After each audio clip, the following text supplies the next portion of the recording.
Hey guys! So today I want to talk to you about picking out a ripe watermelon and how to pick out a good one, because I get a lot of complaints a lot of the time.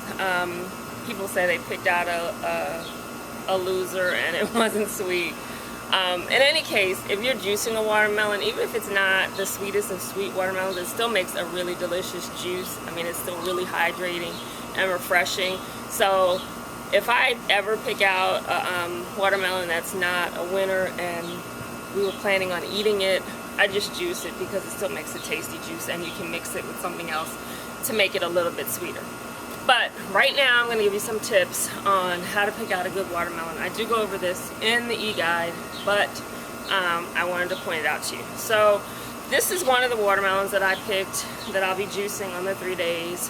And first off, you would like to get organic fruits and vegetables for when you're juicing. That is the best option. However, it is difficult to find organic watermelon, and on top of that, to find seeded watermelon these days. So if you do luck up and find organic watermelon, snap it up because it's rare. This one I wasn't able to find organic, so this is a conventional watermelon. So I make sure I scrub the outside before I juice it.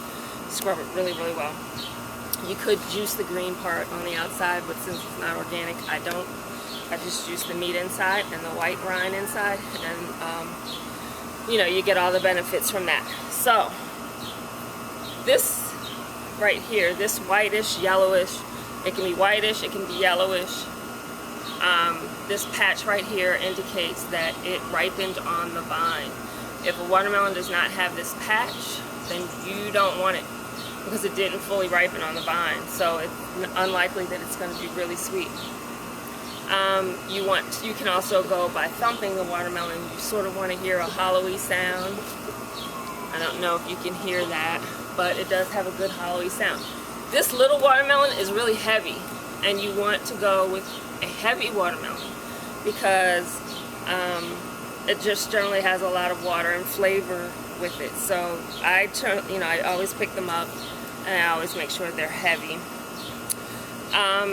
You also want to make sure that it's free from any holes or any cracks, because then you cut it open and typically you'll get that mushy consistency on the inside, which doesn't really juice well, and I would stay away from that. So you want to make sure it's free of any cracks or holes, anything that has penetrated the rind. And then last, sometimes you can smell, more so with other melons than watermelon, but sometimes watermelon can smell sweet and fragrant. It won't give you the same smell as a cantaloupe or a honeydew, but sometimes it can smell sweet and fragrant. And if you can get a whiff of a sweet and fragrant watermelon, then definitely snatch it up. So those are my main tips on how to pick a winner every time. Sorry, something just landed on me. How to pick a winner every time. And I pretty much only pick winners, and I would be willing to bet that this one is a winner.